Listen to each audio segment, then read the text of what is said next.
सुश्रुत सूत्रस्थान 11वां अध्याय क्षारपाक विद्याध्याय। इसमें हम 2 पेज पढ़ चुके हैं। श्लोक नंबर 11 ये चल रहा है हमारा।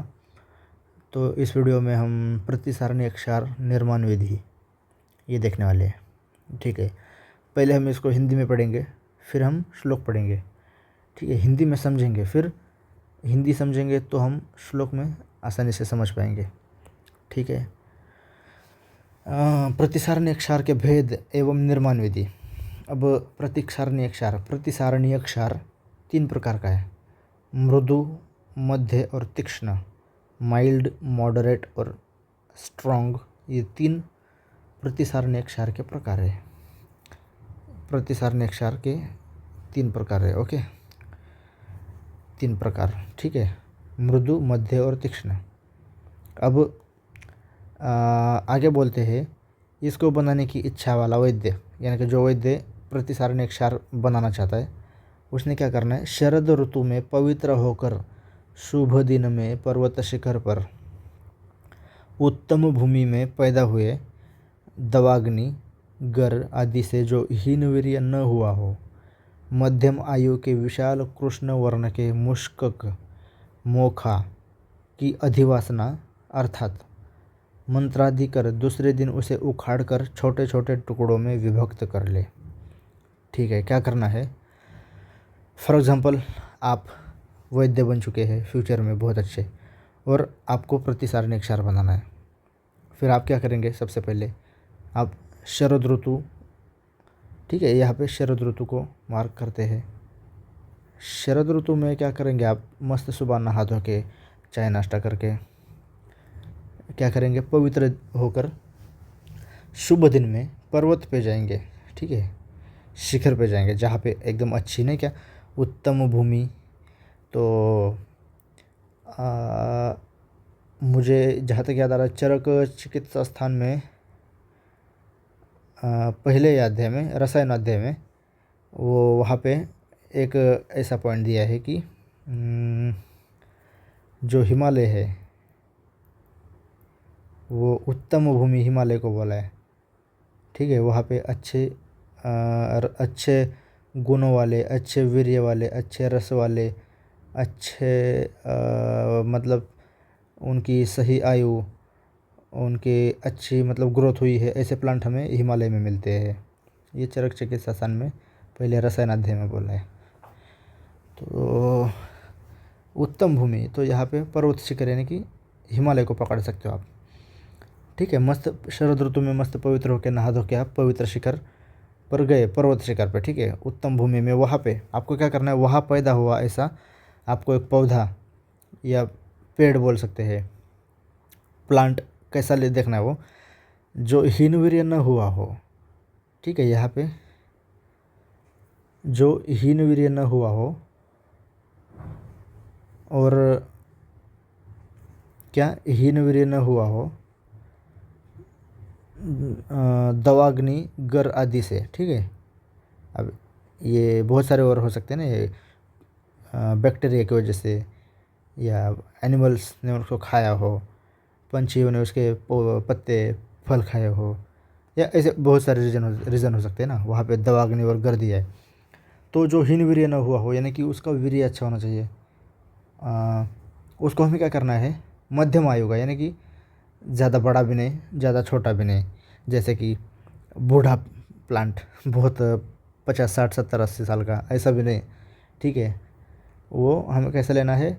मध्यम आयु का लेना है। तो हमें यहाँ पे भी मार्क करेंगे। शरद ऋतु हुआ, ये उत्तम भूमि को याद रखने की ज़रूरत नहीं, इसको मैं कट कर देता हूँ। मध्यम आयु का, ठीक है, विशाल कृष्ण वर्ण का मुष्कक, उसी को ब्रैकेट में मोखा ऐसा लिखा है। ठीक है, मध्यम आयु का, ब्लैक, बड़ा, ये समझ लो मिडल एज वाला, mid age, big, tall, black colour का, विशाल कृष्ण वर्ण का मुष्कक। हमें क्या करना है? उसकी अधिवासना करनी है। ठीक है, अधिवासना करनी है। कैसी? अर्थात क्या करना है? मंत्रादि करना है। ठीक है, आप उसको ऐसा बोलो कि मुझे क्षमा कर दीजिए, मैं आपको उखाड़ के ले जाने वाला हूँ, प्रतिसार ने एक शहर बनाना है। मुश्कक, जैसे आपके सामने मुश्कक प्लांट है, आप उसके सामने हाथ जोड़ के खड़े हैं, आपको बुरा लग रहा है कि आप उसको तोड़ने वाले हैं।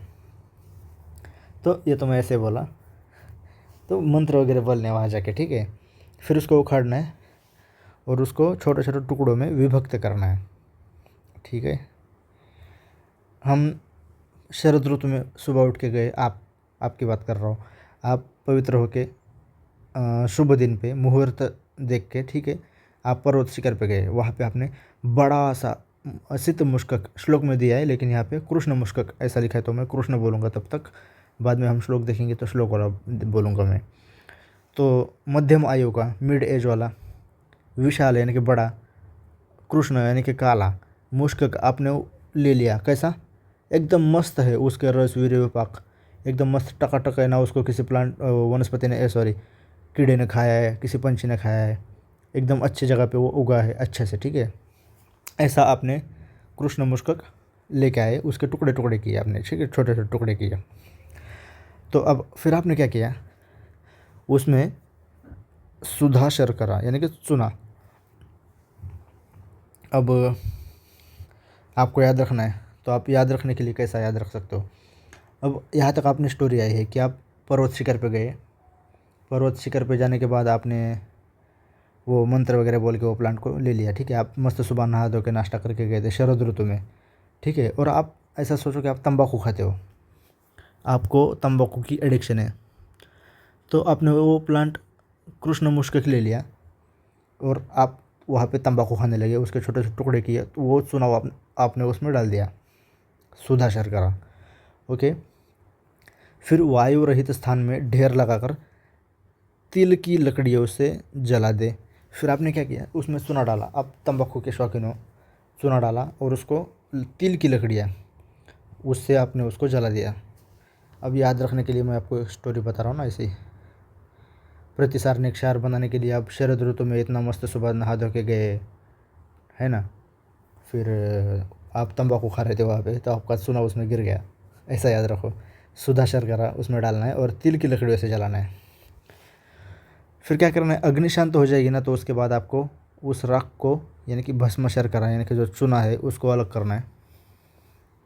फिर उसमें क्या करना है, यही विधि से आपको और भी द्रव्य जलाने हैं, जैसे कुटज, पलाश, अश्वकर्ण, पारिभद्रक, बिभितक, आरग्वध, तिलवक, अर्क, स्नोही, अपामार्ग, पाटला, नक्तमाल, वृष, केला, चित्रक, पुतिक, इंद्रवृक्ष, आस्फोत, कनेर, सप्तपर्ण, अग्निमंथ और 4 प्रकार की कोशातकी, इनके मूल, पत्र, फल और शाक, इनको भी जलाना है। किसमें, तिल की लकड़ियों में जलाना है, ठीक है, याद रखना, तिल की लकड़ियों में जलाना है। तिल की लकड़ियों में जलाने से क्या होता है, उसके गुणों में वृद्धि होती है, ठीक है, गुणों में वृद्धि होती है, क्यों, तिल की लकड़ियों में जलाने से, ठीक है। तो अब इतने इतने सारे यहाँ पे प्लांट्स दिए, द्रव्य दिए, आप अपामार्गों को याद रखो स्पेशली, ठीक है। फिर उसके बाद क्या करना है, तदनंतर क्षारद्रोण, अर्थात इस भस्म को द्रोण भर लेकर, ठीक है, एक द्रोण भर लेकर उसमें 6 गुना जल डालना है, ठीक है, 6 गुना जल में अथवा उतने ही मूत्रों में, जल या फिर मूत्र बोला, ठीक है, जल और यहाँ पे जल और मूत्र में घोल 21 बार उसको बारीक वस्त्र से छान लेना है। ये 21 बार भी याद रखना है आपको। आपको क्या क्या याद रखना है उसको मैं हाईलाइट कर रहा हूँ। आपको शरद ऋतु याद रखना है, मध्यम आयु का विशाल कृष्ण मुष्कक याद रखना है, सुधा शर्करा उसमें डाली ये याद रखना है, तिल की लकड़ियों में जलाया ये याद रखना है। अभी इतने सारे द्रव्य दिए हैं, तो उसमें अपमार्ग आपको याद रखने के लिए मैंने बोला है। आप इसको बार बार पढ़ोगे तो आपको सब याद हो जाएंगे। कुटज, पलाश, अश्वकर्ण, पारिभद्रक, बिभितक, अरगवद, तिलवक, अर्कस्नोही, पाटला, अपमार्ग, नक्तमाल, वृक्ष, केला, चित्रक, पुतिक, इंद्रवृक्ष, आस्फोत, कनेर, सप्तपर्ण, अग्निमंत और 4 प्रकार की कोशातकी, ठीक है। 6 गुना जल डाला आपने, एक द्रोण भर के भस्म को लिया और उसमें 6 गुना जल डाला। इसको तो हाईलाइट करना भूल गया मैं, 6 गुना जल डाला, ठीक है, और 21 बार उसको जल में या फिर मूत्र से 21 बार छान लिया बारीक वस्त्र से। फिर उसको बड़े कढ़ाई में लिया, बड़े कढ़ाई में डालकर अच्छी कड़छी से धीरे धीरे चलाते हुए पकाया। जब ये अच्छे यानी कि स्वच्छ रक्त वर्ण का लाल तीक्ष्ण पिच्छिल हो गया तो फिर उसको वस्त्र से छान लिया और किट्ट भाग को अलग कर दिया और छने हुए भाग को आग पर चढ़ा के यानी कि फिर से पकाना है। छने हुए में से 1 या 1.5 कुड़ों की मात्रा में निकाल कर अलग रख ले। ये याद रखने की ज़रूरत नहीं, लेकिन फिर भी 1 या 1.5 कुड़ों की मात्रा में निकाल कर अलग रखना है।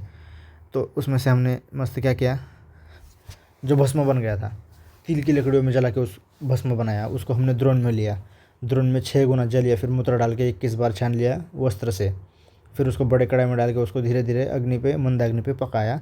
और जब वो स्वच्छ लाल तीक्ष्ण पिच्छिल हो गया, ठीक है, रक्त वर्ण का हो गया, मैं इसको अलग कलर से हाईलाइट करता हूँ, ये जो दिया है, अच्छे यानी कि स्वच्छ रक्त वर्ण तीक्ष्ण पिच्छिल हो गया तो क्या किया हमने, अग्नि बंद करके उसको फिर छान लिया और उसका किट्ट भाग अलग कर दिया। फिर उसको अग्नि पे चढ़ा दिया। फिर छना हुआ जो भाग है 1 या 1.5 कड़ों की मात्रा में उसको अलग करके निकाल लिया। फिर उसमें हमने, ये याद रखो, ये तो 2-3 ही है, ऊपर बहुत सारे थे, अपमार्ग याद रखने को बोला था मैंने। तो यहाँ पे क्या है, कट्ट शर्करा, ये याद रखना है, तो मैं इसको ग्रीन से ही हाईलाइट करता हूँ। कट्ट शर्करा, भस्म शर्करा, क्षीरपाक और शंखनाभि, ठीक है। कट शर्करा, भस्म शर्करा, क्षीरपाक और शंखनाभि को आग में अग्निवर्ण करना है, यानी कि उसको लाल करना है, लोहे के पात्र में रखना है, ठीक है। तो आग में अग्निवर्ण कर लोहे के पात्र में रखे। तो फिर कट शर्करा, भस्म शर्करा, क्षीरपाक और शंखनाभि को, इनको, ये हमने क्या किया था, जो हमने वो बनाया क्या 6 गुना जल डाल के उसको फिर 6 गुना जल या फिर मूत्र में हमने उसको 21 बार छान लिया। फिर उसको पका के फिर उसको छान लिया और मस्त वो किट्ट भाग फेंक दिया, अलग कर दिया। और वो छने हुए भाग को हमने क्या किया, आग पर चढ़ा के पकाया। फिर उसको छान के 1 या 1.5 कुड़ों की मात्रा में उसको अलग रख लिया, ठीक है, वो अलग रखा है। और दूसरी प्रोसीजर इधर क्या करनी है, कट शर्करा, भस्म शर्करा, क्षीरपाक और शंखनाभि, इनको हमने क्या करना है, अग्निवर्ण करना है, यानी कि इसको मस्त गर्म करना है लाल, और उसको लोहे के पात्र में रखना है, ठीक है। अब हमने अग्नि में मस्त उसको क्या, कट शर्करा, भस्म शर्करा, क्षीरपाक, शंखनाभि, इनको मस्त अग्नि में गर्म किया और लोहे के पात्र में डाल दिया, ठीक है। ये मस्त गरम गरम ऐसे लाल दिख रहे लोहे के पात्र में। 4 क्या, कट शर्करा, भस्म शर्करा, क्षीरपाक और शंखनाभि, ये 4 द्रव्य कौन से, कट शर्करा, भस्म शर्करा, क्षीरपाक और शंखनाभि, ये 4 द्रव्य मस्त गर्म करने अग्निवर्ण जैसे हो गए और लोहे के पात्र में रख दिए। और जो हमने 1 या 1.5 कुड़ों की मात्रा में जो हमने वो छाना हुआ क्षार रखा था, जो क्या 6 गुना जल डाला था, मूत्र डाला था, 21 बार छान के फिर पकाया था, फिर छान के रखा था, वो कैसा था, रक्तवर्ण का तीक्ष्ण पिच्छिल स्वच्छ हो गया था ना वो, अच्छा, ठीक है। तो फिर लोहे के पात्र में ये 4 चीज़ें रखी है, कौन सी, कट शर्करा, भस्म शर्करा, क्षीरपाक, शंखनाभि। अब हमें क्या करना है, वो जो क्षारोदक हमने मस्त साइड में रखा था 1 या 1.5 कुड़ों की मात्रा, ये जो कट शर्करा, भस्म शर्करा, क्षीरपाक और शंखनाभि है, हमने इनको गर्म किया है अग्निवर्ण का, यानी कि लाल होने तक। तो हमने उनको बुझाना है क्षारोदक में, ठीक है। ये जो छान के लिया था उसमें हमने इसको बुझाना है और उसी में पीस कर 2 द्रोण शेष क्षारोदक में 8 पल की मात्रा में शंखनाभि आदि को डालकर लगातार सावधान होकर इसे चलाते हुए पकाना है, ठीक है। हमने वो गरम, इन चारों को गरम थे उनको बुझाया, उसी में फिर उनको पीस दिया। फिर 2 द्रोण शेष क्षारोदक में 8 पल की मात्रा में शंखनाभि को इनको डाल दिया। 8 पल मात्रा, इधर 8 पल याद रखना है, 8 पल। तो वो MCQ ऐसा हैगा, शंखनाभि वो एक कट शर्करा, भस्म शर्करा, क्षीरपाक, शंखनाभि, ठीक है। ये कितनी मात्रा में डालने हैं, वो 8 पल की मात्रा में डालने हैं, ठीक है। लगातार उसको पकाना है। फिर ऐसा प्रयत्न करें कि ये ना बहुत गाढ़ा हो और ना अधिक पतला रहे, ये मतलब ज़्यादा गाढ़ा भी नहीं, ज़्यादा पतला भी नहीं करना है, ठीक है। सेमी सॉलिड के टाइप बनाना है। और जब उसका पाक हो गया है उसको हमें नीचे उतारना है और तंग मुख वाले लोहे के पात्र में भरकर, अभी इसको याद रखने की ज़रूरत नहीं लेकिन फिर भी इसको लोहे के पात्र में भरकर मुख बंद कर देना है। अब ये एक क्षार बन गया, ठीक है, हमने उसको लोहे के पात्र में रख दिया मुख बंद करके। ये जो क्षार बना ये मध्यम क्षार है, ठीक है, मध्यम प्रतिसारणिक क्षार, मध्यम प्रतिसारणिक क्षार। अब मध्यम प्रतिसारणिक क्षार बना दिया हमने, ठीक है। अब यदि इसमें शंखनाभि आदि न डाले जाए तो यही मृदु क्षार है।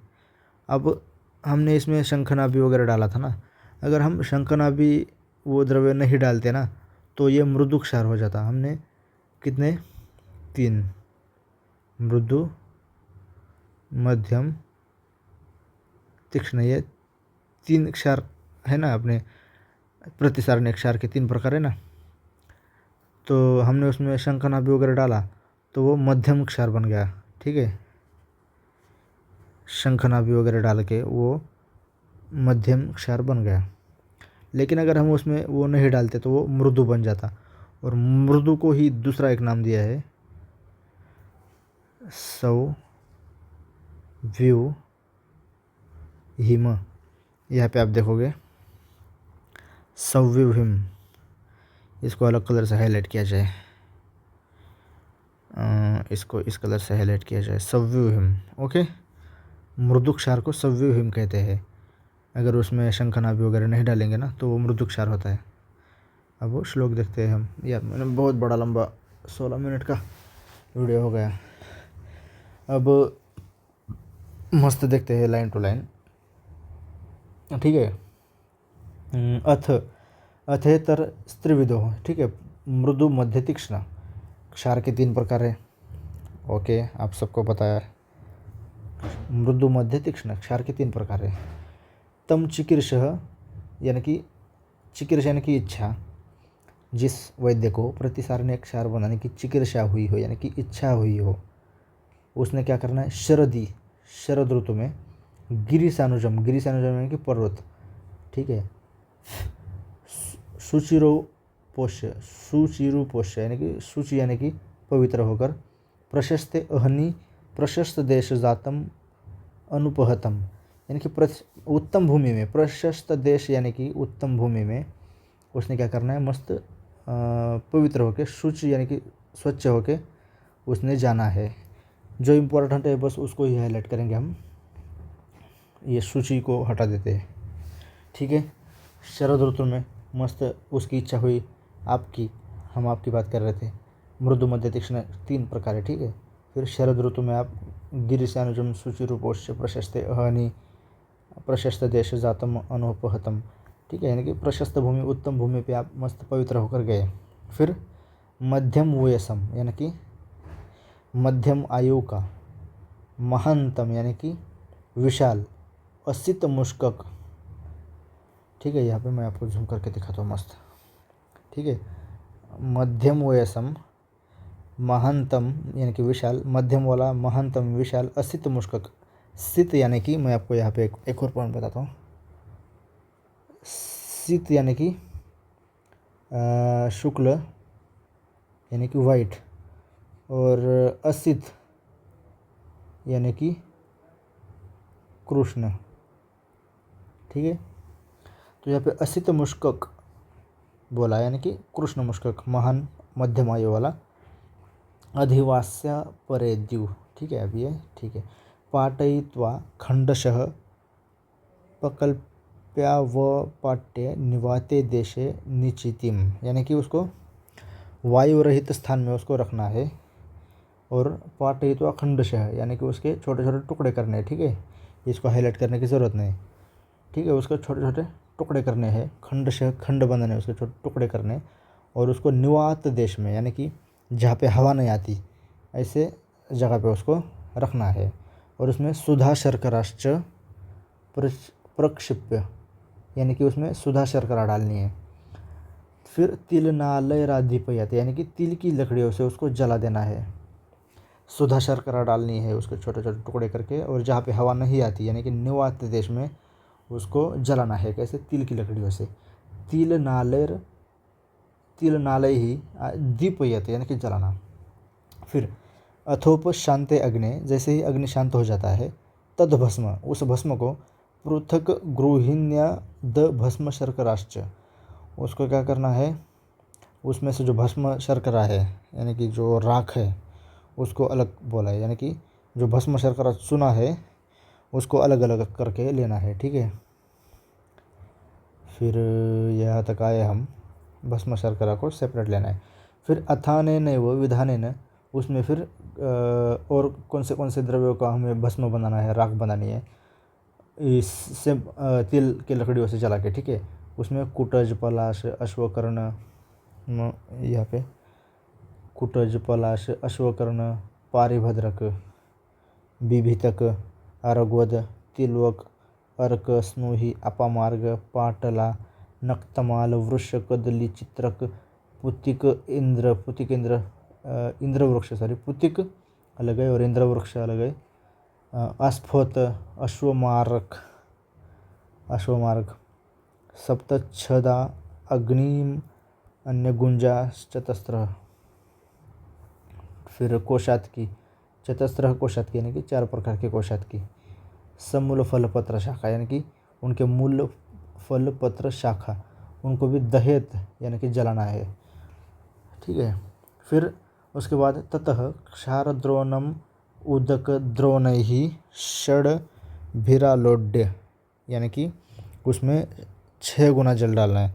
षड्भिरालोड्य यानी कि अब यहाँ देखते क्या है, ततः क्षारद्रोणम उदक द्रोणैहि, यानी कि वो जो भस्म है हमने बनाया उसको एक द्रोण में लेना है, क्षार द्रोण में लेना है, उसमें उदक द्रोण कितना डालना है, उसमें उदक 6 गुना डालना है। ठीक है, 6 गुना जल डालना है। फिर या फिर मूत्र, यहाँ पे मूत्र भी दिया है ना, मूत्र को भी हाईलाइट करता हूँ। मूत्रैर्वा यथोक्तैर एकविंशति कृत्वः परिस्राव्य, यानी कि उस 21 बार उसको परिस्रावन करना है, यानी कि छान लेना है।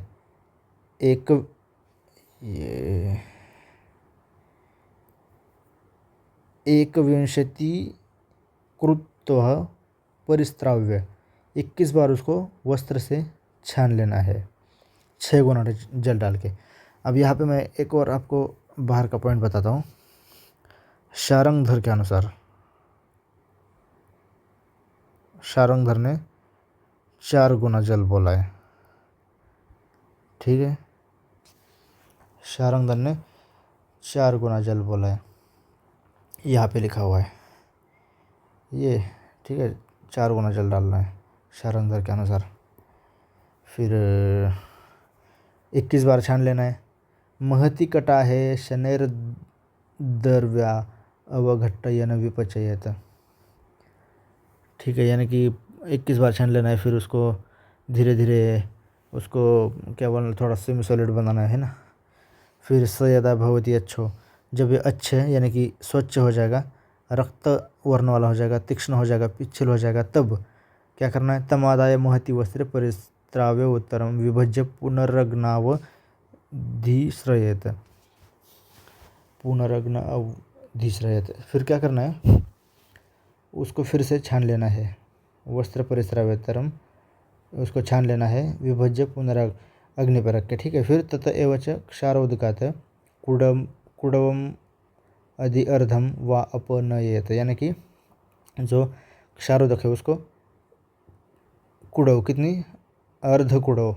ठीक है, यहाँ पे दिखा था ना हमने, कुडवम अर्धि व अपनयेत, कहा गया 1 या 1.5 कुडव की मात्रा में। ठीक है, यहाँ पे 1.5 कुडव की मात्रा, 1 या 1.5 कुडव की मात्रा में उसको हमने सेपरेट रखा। फिर उसमें ततः कट शर्करा, ये कट शर्करा, भस्म शर्करा, क्षीरपाक और शंखनाभि अग्निवर्ण का होने तक उनको हमने क्या किया, गर्म किया। कृत्वा आयसे पात्रे तस्मिन्नेव क्षारोदके निश्चिच्य पिष्ट्वा तैनेव द्विद्रोणे अष्टपलव संमितम शंखनाभ्यादीनां प्रमाणम प्रतिवाप्य। हमने लोहे के पात्र में रखा था उसको, फिर हमने क्षारोदक से उसको वो क्या किया, क्या बोल रहा था उसको, क्षारोदक डाल के उसमें अग्निवर्ण हुआ था, बुझाना है। ठीक है, यहाँ पे बुझाने को क्या लिखा है, प्रतिवाप्य लिखा है। ठीक है, प्रतिवाप्य। फिर अष्टपल, यहाँ पे ये शब्द याद रखना है, अष्टपल। तो जो शंखनाभि वगैरह है वो कितने मात्रा में डालना है, अष्टपल मात्रा में, 8 पल शंखनाभ्य दिनम। ओके। फिर सततम प्रमत्तश्च एनम अवघट्टयन विपचेत, उसको फिर वो गाढ़ा बनाना है, यानी उन्हें क्या सेमी सॉलिड बनाना है, उसको मस्त फिर पकाना है। 1 मिनट देखते हैं, पकाने को बोला था क्या, और कहता था मुख ऐसा प्रयत्न करके ना बहुत। ठीक है, हाँ, 8 पल मात्रा में शंखना भी डाल के उसको पकाना है और मस्त आराम से उसको हिलाते रहना है, ज़्यादा गाढ़ा भी नहीं, ज़्यादा लिक्विड भी नहीं बनाना। स यथा न अति सांद्रो, या लिखा है न अति सांद्रो न अति द्रवश्च भवति तथा प्रयतेत, न ज़्यादा गाढ़ा, इसको हाईलाइट करने की ज़रूरत नहीं है, इसको मैं ऐसे अंडरलाइन करता हूँ, न अति सांद्रो न अति द्रवश्च भवति तथा प्रयतेत, ज़्यादा सांद्र यानी कि गाढ़ा नहीं बनाना और ज़्यादा द्रव भी नहीं बनाना। फिर अथयनम आगत पाकम अवतार्य अनुगुप्त मायसे कुंभे संवृत्त मुखे निदध्यादेश मध्यम, ये मध्यम प्रतिसारणी क्षार है। ठीक है, अभी इसको कुंभ, उसमें नहीं क्या, मुख बंद करके, संवृत्त मुख बंद करके उसको रखने को बोला है, लोहे के पात्र में भर के। तो दोस्तों, ये प्रतिसारणी क्षार का निर्माण विधि था। अगर मुझसे कोई गलती हुई तो सॉरी। आप मस्त एक ये वीडियो देख के आप खुद एक बार श्लोक पढ़ो, और श्लोक आप ये जो मैंने इंपॉर्टेंट पॉइंट्स को ग्रीन से हाईलाइट किया है वो याद रखो, एमसीक्यू के लिए एग्ज़ाम में आ सकता है। फिर आप श्लोक को बार बार पढ़ो, श्लोक से स्टडी करो, ये एक्सप्लेनेशन मत पढ़ो, पहले एक्सप्लेन पढ़ो। जब आप फर्स्ट 1-2 रीडिंग करोगे तो एक्सप्लेन मराठी या हिंदी जो भी आपकी लैंग्वेज है उसमें पढ़ो। फिर जब आप नेक्स्ट बार पढ़ोगे तो सिर्फ श्लोक पढ़ो, और श्लोक को आप खुद को एक्सप्लेन करो, या फिर वो पोमोडोरो टेक्निक से ऐसा समझो कि किसी बच्चे को पढ़ा रहे हो, उस तरह से वो श्लोक को एक्सप्लेन करो।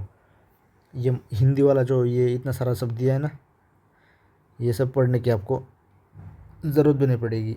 जब आप बहुत बार ये पढ़ोगे और रिवीजन करते रहोगे, आपको ये पूरा श्लोक, मतलब आप ये पूरा श्लोक याद कर लोगे, और श्लोक से ही आप पूरा अपनी लैंग्वेज में उसको ट्रांसलेट करोगे।